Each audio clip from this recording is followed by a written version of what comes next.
Welcome to my class. I'm here with the new unit, Unit 8, and the last unit in Indian Economic Development for Class 12.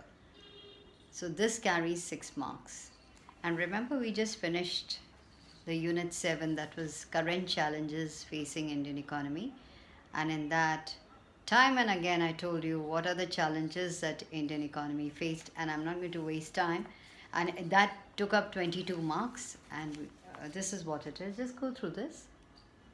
So we learned it up as RIP, HEE. So RIP is Rural Development, Infrastructure and Poverty, and HEE is Human Capital Formation, Employment, Environment and Sustainable Development. So RIP is like rest in peace, he is like laughter.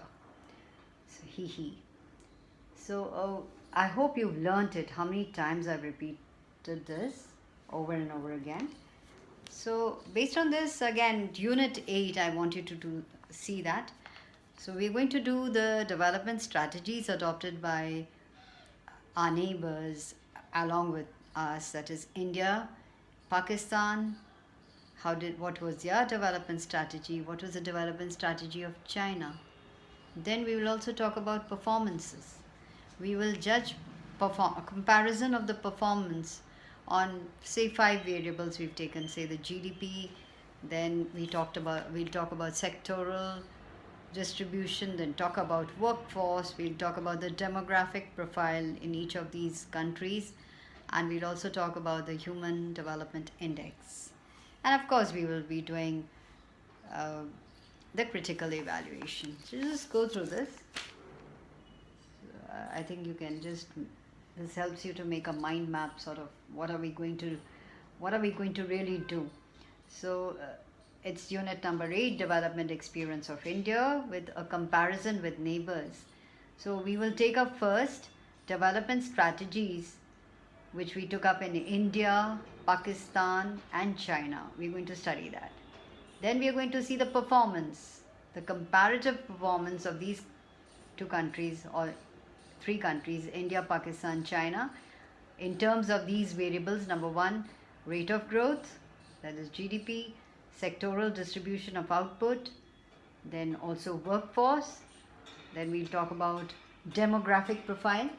We're going to talk about the demographic profile. How is it? What about the life expectancy or mortality rates, etc., or gender by gender.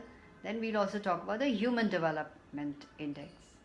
And then we will take up, say, comparison of India and Pakistan. In that we will take up the common success story, common failures between the two. And then we will take up comparison of India with China. And we will also talk about what edge China has over India, how it has edged its way much above us. And then critical evaluation of the entire chapter as we see. So this is what we will be doing. And also, talking about this, let's just take, when we are doing the development strategies, let us also take up what is known as the similarities and the dissimilarities between the 3 of us, India, Pakistan and China. What are the similarities in our development strategies, and what are the dissimilarities in the development strategies? So this is what we'll do. Just go through this while I just run it out or run over the thing. I hope you can see this.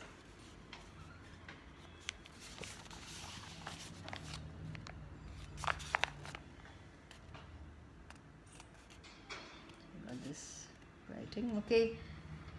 Okay, let me just tell you similarities in the development strategies of India, China and Pakistan are that all the 3 nations started towards their developmental path at the same time.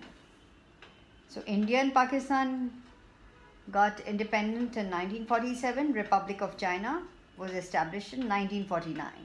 So more or less the same time. Okay. Then the next similarity we can say is that all the three countries started planning their development strategies in similar ways. India announced its first plan in 1951. Pakistan uh, uh, announced its first 5-year plan called the Medium Term Plan in 1956, and China announced its first 5-year plan in 1953. Third similarity, economic reforms took place in all the three countries.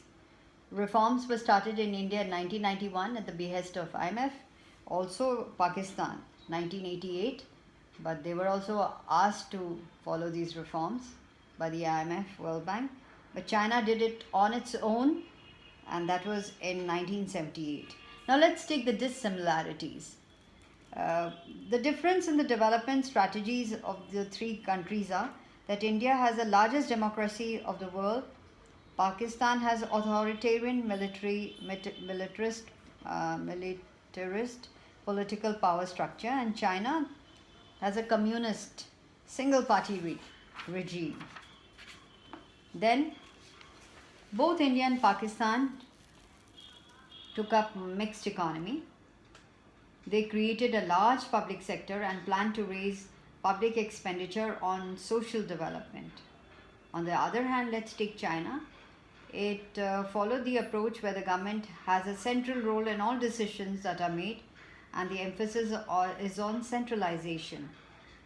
Decisions are taken by planning boards and state-owned enterprises. So that is what it is. So that is the dissimilarity as we see. So it's quite an interesting thing, though. I think with this new situation of COVID-19 in the arena, there's going to be a redefining of our economic, social, political relationship with China. So let's see what happens.